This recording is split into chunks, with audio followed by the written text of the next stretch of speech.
성도 여러분들에게 하나님의 은혜와 평강이 넘치는 한 해가 되기를 축복합니다. 새해를 맞이하면서 우리 나름대로 이 한 해를 어떻게 살 건가 결심도 하고 다짐을 하면서 첫 주일을 여러분 맞이했습니다. 주님께서 여러분과 제게 이 새해를 왜 맡겨주셨고 여러분과 제게 이러한 2014년을 왜 허락을 하셨는지 정말 우리가 알고 이해를 시작하고 있는지 한 번쯤은 생각해 볼 수 있기를 원합니다.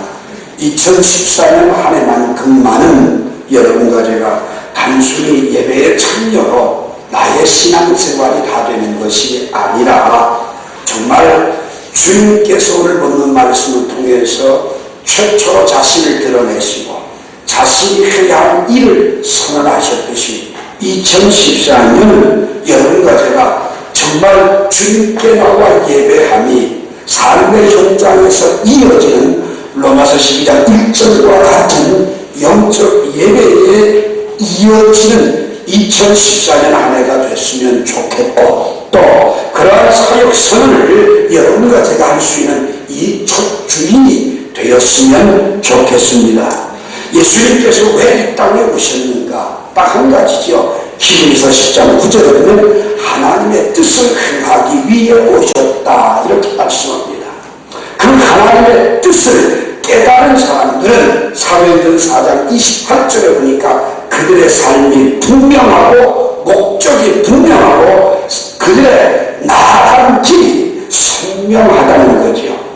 오늘 여러분과 제가 내가 해야 할 일이 뭔지 모르고 내 삶이 뭔지 모를 때는 우리의 삶은 비틀거리기 마련이고 잠들기 마련이고 또한 병들기 마련입니다. 그러나 내가 분명히 해야 할 일이 무엇인가를 요한복음 6장 21절 말씀처럼 깨닫기만 한다면 분명히 예수님이 오신 것은 누가복음 19장 10절에 보니까 잃어버린 자를 찾아 구원하기 위해 오셨고 또한 누가복음 5장 32절에 보니까 죄인을 불러 구원하기 위해 오셨다. 그 일을 위해서 주는 당신의 사역을 선언하고 계시는 내용이 오늘 본문 말씀이라는 것입니다. 예수님은 이 땅에 자신을 드러내시면서 당신이 하셔야 할 일을 분명히 아셨고 만나는 사람들에게 내가 해야 할 일이 이것이다라고 선언을 하고 계시며 그 선언은 어떤 환경에서도 흔들리지 않고 굴하지 않고 끝까지 감당해 내셨다라고 하는 거죠. 만약 여러분과 제가 환경 따라 나의 사명이 바뀌어지고 환경 따라 내 사역이 멈춰진다고 하면 그것은 주님을 위한 일이 아니라 내 자신을 위해 뛰어왔다는 발걸음밖에 되지 않는다는 사실입니다.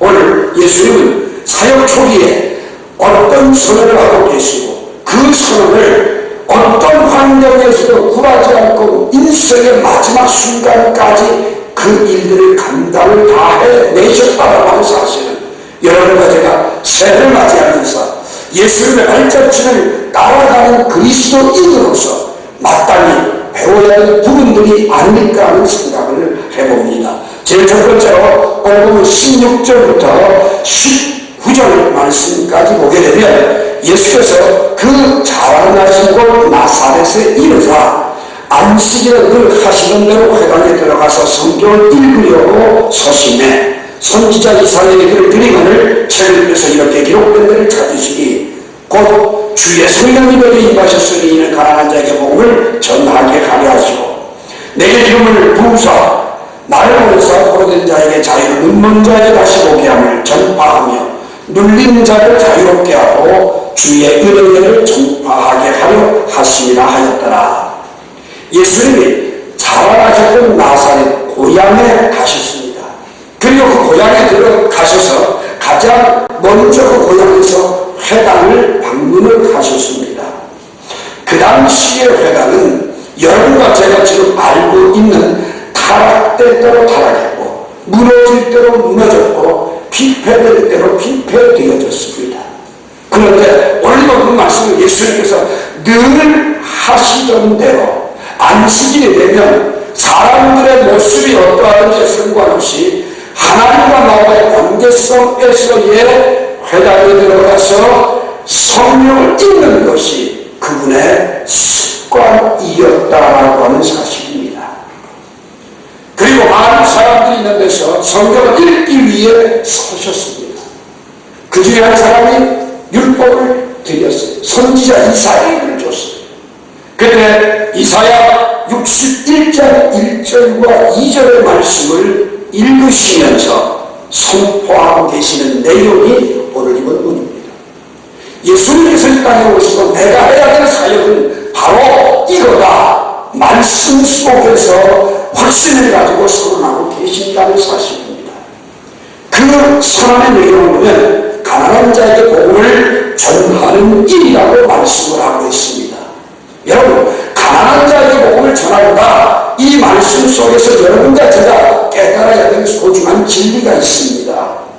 고린도서 8장 9절에 보면 우리 주 예수 그리스도의 은혜를 알거니와 부요하신 자로서 너희를 위하여 가난하게 되심은 그의 가난함을 인하여 너희로 부요하게 하려 하심이라고 말씀하고 있습니다. 예수님께서 이 땅에 오신 이유를 설명합니다. 가난한 자를 위해서 스스로 가난을 지셨고 그 이유는 너희를 부요케 하기 위함이다. 그를 위해서 주의 성령을 기름 부어 주셨다라고 설명하고 있습니다. 우리 자신의 삶이 참 어렵고 힘들고 쪼들린다고 할지라도 포괄적으로 그리스도의 복음이 전파된 나라와 민족을 한번 여러분 보십시오. 아무리 영토가 좁고 자원이 부족하고 자연 환경이 불리하다라고 할지라도 복음이 들어간 나라들은 다 부요하게 삽니다. 아무리 영토가 넓고 자원이 풍부하다고 할지라도 복음이 들어가지 않는 나라는 빈궁합니다.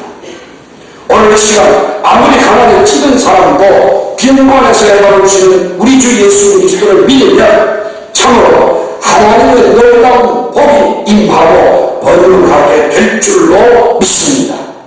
오늘 여러분과 제가 물질의 복을 주실 때에 여러분과 제가 기억할 것은 그 물질을 어떻게 사용하느냐가 훨씬 더 중요하다. 안 믿는 사람들의 경우는 갑자기 물질적인 축복을 누리게 되면, 사업에 성공을 하게 되면 큰 저택, 값비싼 살림 들여놓고 좋은 차 돌리고 유명한 음식점 차려다니고 먹는데 쓰는데 그리고 죄짓는데 모든 것들을 다 허비합니다. 그 결과는 몸도 마음도 병들고 가정도 파탄되고 폐가 망신당하고 영혼은 음부에 떨어지게 되죠. 그러나 하나님을 아는 거듭난 그리스도인들은 하나님의 복 주실수록 더 감사하고 하나님의 뜻대로 선한 사업을 힘쓰고 그의 나라와 그의 의를 위하여서 복음을 위해서 몸도 마음도 물질도 시간도 들여서 그의 나라를 높이고 그의 이름을 높이는, 그리고 후손의 번영을 위해서 아름답게 쓸 줄 아는 축복을 얻게 된다는 것입니다. 오늘 이 시간 여러분과 제가 우리의 영혼이 그렇게 살 때에 하나님의 은혜와 복을 누리게 된다고 하는 사실을 기억하시기 바랍니다. 또 오늘 본 말씀을 보면 포로된 자에게 자유를 주신다. 포로된 자에게 자유라는 이 말은 우리나라의 역사를 이야기한다면 부득이하게 일제 압박을 이야기할 수밖에 없어요. 우리가 37년 동안 일본의 압제 아래 살았다가 8.15 해방을 맞이한 민족이기 때문에 그 압제된 자유에 포로된 사람에게 진정한 자유를 주셨다. 그래도 지금은 일본 그 역사를 왜곡하고 우리들에게 오히려 신사참배가 아니라 신사참배만의 장려였다.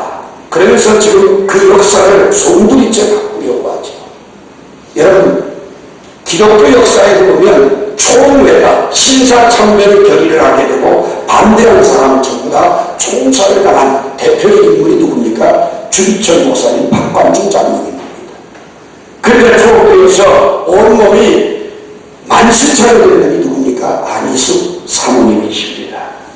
오늘 시간 여러분과 제가 이러한 정치적인 호로 속에서도 자유함을 주시는 것, 그것이 바로 주님의 은혜요 축복이라고 할 수밖에 없지요. 또 눈만 사람에게 다시 보게 한다. 여러분 출애굽기 15장 26절에면 나는 너희를 치료하는 여호와임이니라 이렇게 말씀합니다. 또 뿐만 아니라 마태복음 5장 17절에 보면 우리의 연약한 것을 친히 감당하시고 우리의 병을 짊어지셨도다라고 선언을 합니다.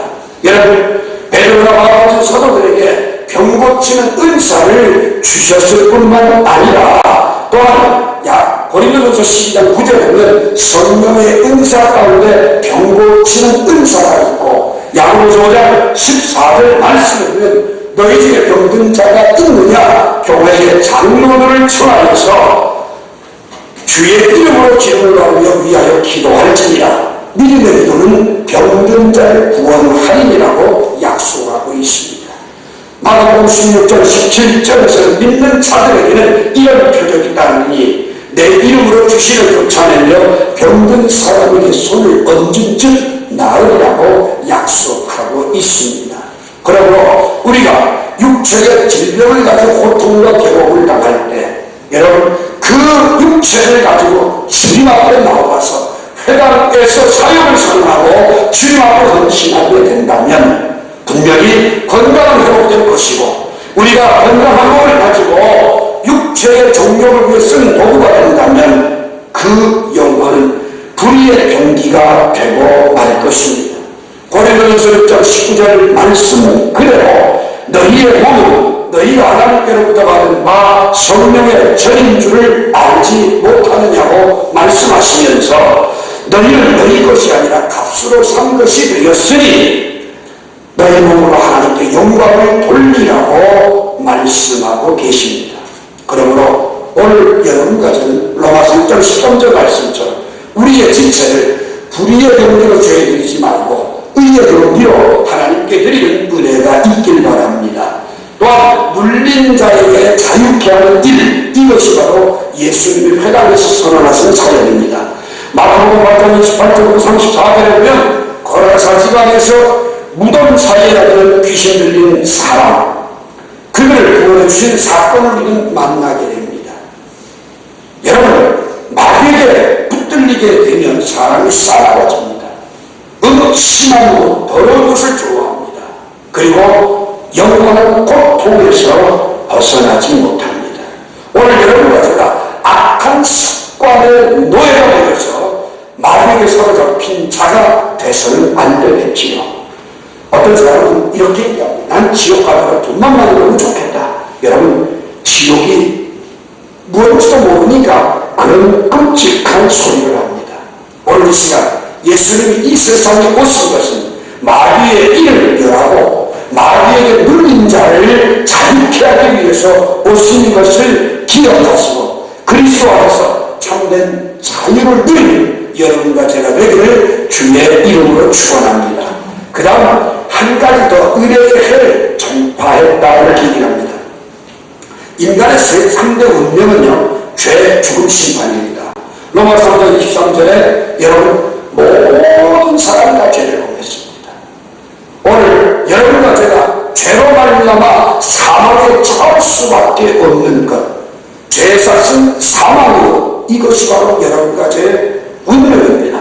그래서 히브리서 5장 27절에 사람이 한번 죽는 것은 정하신 것이요 그 후에는 심판이 있다 이렇게 얘기합니다. 그런데 이 세 가지 내 운명을 예수님이 십자가에 피 흘려 죽으심으로 말미암아 우리의 죄 문제가 해결되었고 죽음 문제가 해결되었고 심판이 아닌 생명을 얻게 된 것을 믿으시기 바랍니다.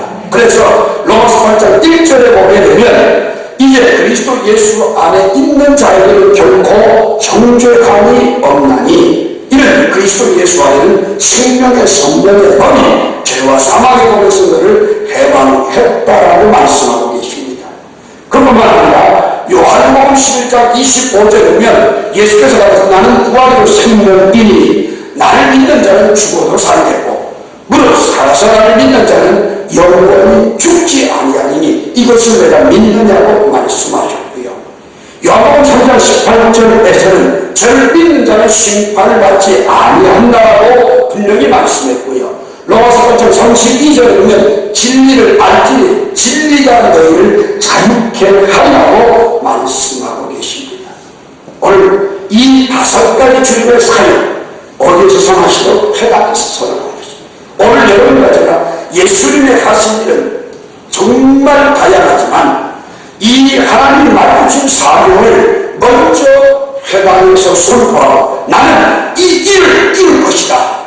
오늘 여러분과 제게 2014년 안에 주님께서 우리에게 맡기신 일이 뭐냐? 여러분과 저 복음 전하는 일이, 복음을 전하는 이 5가지 사역은 저절로 이루어져요. 그렇다면 오늘 여러분 가난한 자, 포로된 자, 능한 사람, 눌린 사람, 주의 은혜를 받아야 될 사람들 누굽니까? 먼저는 납니다. 내 자신을 위해서로 이 귀한 은혜들을 사모할 뿐만 아니라 오늘 이 복음이 내 안에서 이러한 역사를 이루었다면 우리도 예수님처럼 선하고 그 사역의 장을 펼쳐나가는 여러분과 제가 되기를 주님의 이름으로 축원합니다. 두 번째로 오늘 주님은 사람들의 주목 속에서 그 말씀을 선언하고 계십니다. 오늘 말씀 20절 보면 책을 덮어 그 맡은 자에게 주시고 앉으시니 회당에 있는 자들이 다 주목하여 오더라. 이렇게 말씀합니다. 여러분 회당에 섰어요. 사람들이 쳐다볼 수밖에 없죠. 큰 소리에 섰어요. 더 관심을 가지고 볼 수밖에 없지요. 그리고 성경 율법 책서를 책임 맡은 사람을 다시 주면서 앉으니까 더 주목을 하고 봅니다. 자 여러분 우리는 사람들의 눈에 띄는 게 싫어서 사람들의 시선을 너무 의식해서 피하는 경향들이 있습니다. 오늘 여러분과 제가 사람들에게 주목을 받는 게 중요한 게 아니라 사람들이 주목한다고 할지라도 내 삶을 선언하는 것, 이게 훨씬 더 중요합니다. 로마서 10장 9절 말씀을 보게 되면 사람이 마음으로 믿어 의에 이르고 입으로 시인하여 구원에 이른다라고 말씀했어요. 그런데 중요한 것은 이러한 선언이 바로 그 사람의 인격이어 된다는 마태복음 15장 14절 말씀처럼 사람의 속에서 나오는 것이 바로 그 사람의 인격인데 오늘 보는 말씀을 보니까 22절에 그 입으로 나오는 바 은혜로운 말, 여러분 예수님의 입에서 나오는 말씀들이 은혜로운 말이었어요. 그들이 다 인정을 해요. 은혜로운 말이다. 오늘 2014년 안에 여러분과 저도 주님께서 주시는 은혜를 받아 누려서 우리 입에서 나오는 말들이 다 은혜로운 말이 될 수 있기를 주의 이름으로 축원합니다. 그러기 위해서 요한복음 1장 17절에 보니까 율법은 모세로 말미암아 주어진 것이요 은혜와 진리는 예수 그리스도로 말미암아 오늘 여러분과 제게 임하게 된다는 것을 기억하시기 바랍니다. 사도행전 18장 27절에 보면 아볼로라고 하는 사람은 은혜를 받고 나니까 그 은혜로 말미암아 믿은 사람들에게 많은 유익을 주었다. 내가 은혜를 받으니까 다른 사람들에게 유익이 됐어요. 여러분 우리는 말 한마디에 상처받고 말 한마디에 힘들어하죠. 그렇다면 상처받는 것 힘들어하지 마시고 내 자신이 은혜로운 말을 통해서 남들에게 유익을 줄 수 있기를 바랍니다. 사람들의 시선에 피하려 들지 마시고 그 시선을 오히려 더 그들에게 유익을 줄 수 있는 은혜가 있길 바랍니다. 히브리서 12장 28절에 보면 그러므로 우리가 흔들리지 않는 말을 받았은 즉 은혜를 받자 이로 말미암아 경건함과 두려움으로 하나님을 기쁘시게 섬길지니. 여러분 흔들리지 않는 나라 하나님의 나라를 우리가 받았다면 은혜 받아야만 기쁨이 있다는 거예요. 은혜 받아야만 사람들의 시선을 의식하지 않고 오히려 은혜를 끼칠 수 있다는 거예요. 사역을 하다 보면 남들의 눈에 띄기 마련입니다. 어쩌면 저 신앙에 따라 인격이 판가름이 됩니다.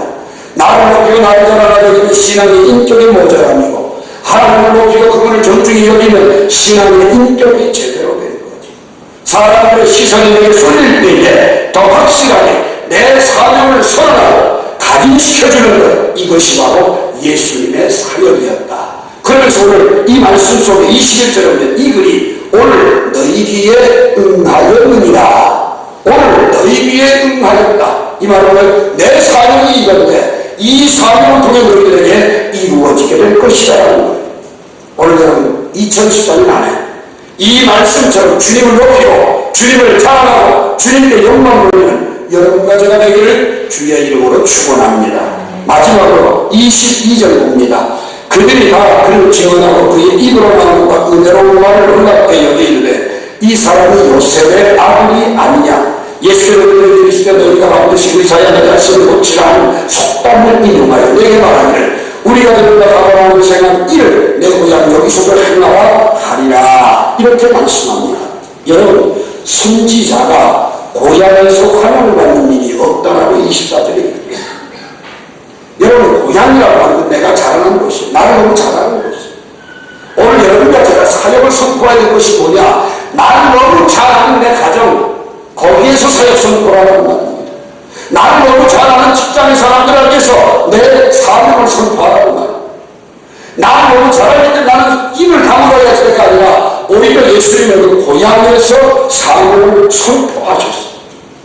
오늘 여러분의 놀라운 일은요. 은혜로운 말을 들었는데 그들의 반응은 정반대였어요. 뭐라고 말했느냐. 28절에 보니까 회당에 있는 자들이 이것을 듣고 다 크게 화가 났다. 여러분 얼마나 아이러니합니까? 은혜로운 말을 듣고 뿔이 났어요. 화가 났어요. 얼마나 상반된 모습이에요. 여러분 오죽답답하면 은혜로운 말을 들으면서 은혜를 받지 못하니까 예수님 비유 두 가지를 들어요. 하나는 엘리야 시대 때 3년 6개월 동안 감옥에 굶어 죽어가는 사람 그렇게 많은데 엘리야는 딱 한 사람 시돈 땅에는 살아가 과부를 위에서 고난받아줬다는 거예요. 굶어 죽어가는 많은 사람들 그들이 다 선지자의 은혜를 입은 게 아니라 살아가고 한 사람만 은혜를 입었다. 엘리사 선지자 시대 때 많은 사람들이 나와 환자로 동당하고 괴로움을 당하지만 엘리사 선지자는 이스라엘의 나쁜 왕자들이 다 은혜를 거절하니까 어디에 있겠더라? 여러분 나아만 여러분 아람 나라의 나아만이 그 은혜를 받게 됐어요.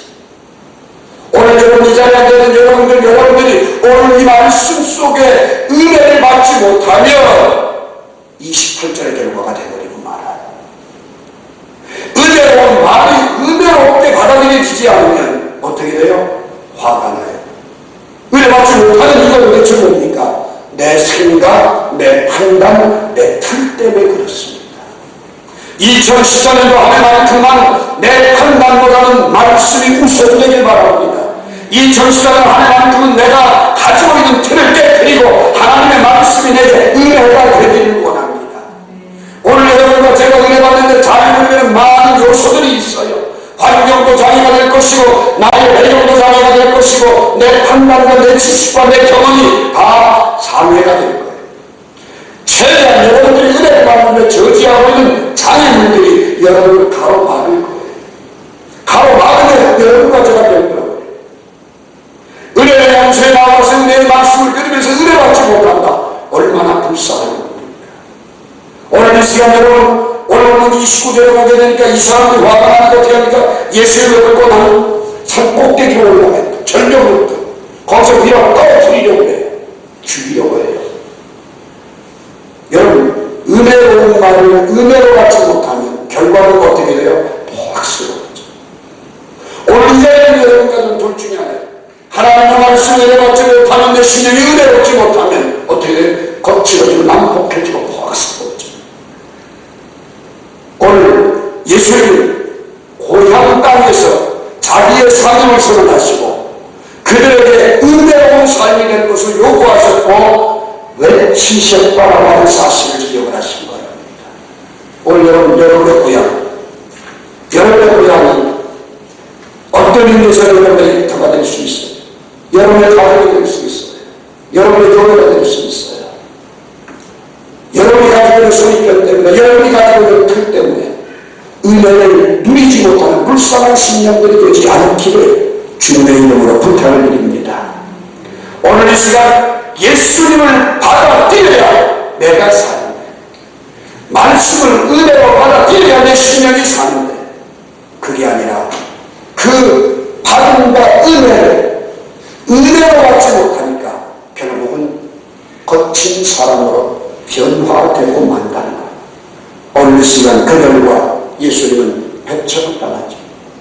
나사렛의 영화로 동네가 유명한 노래는 아닙니다.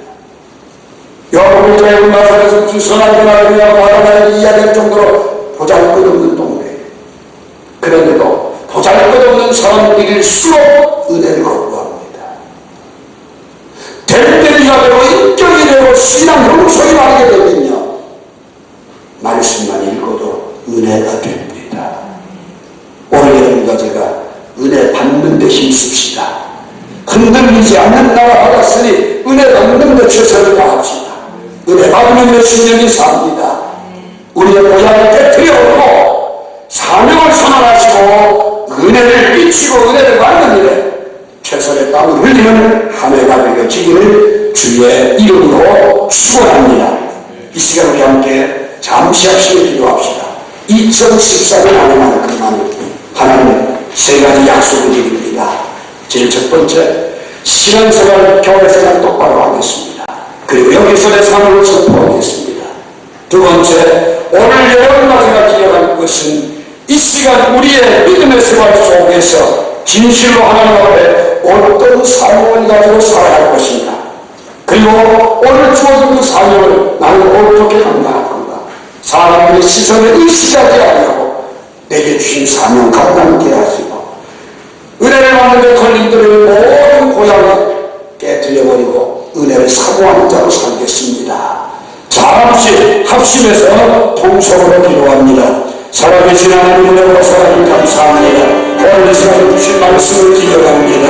하나님 이 시간과 예수님이 땅에 오셔서 가장 먼저 사명을 선언하시고 그 사명을 회당에서 선언하였습니다.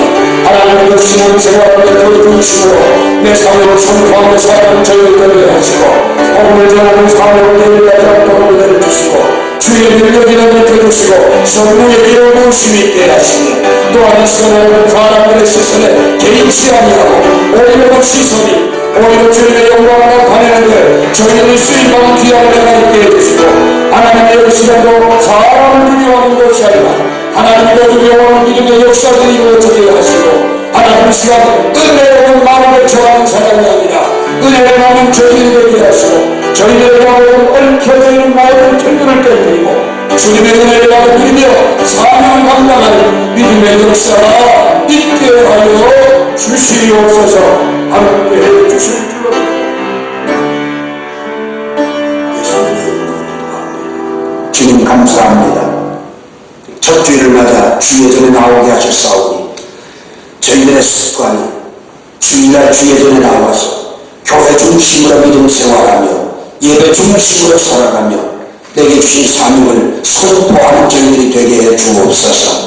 특별히 많은 사람들의 시선을 의식하고 머뭇거리는 것이 아니라 그들 앞에서 담대하게 내게 주신 사명을 선언하고 그 사명을 따라 복음을 전하며 복음의 주인된 삶을 누리게 하여 주시옵소서.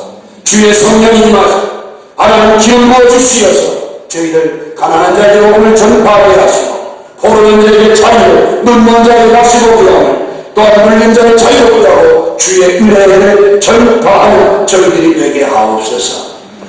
듣는 귀로는 은혜로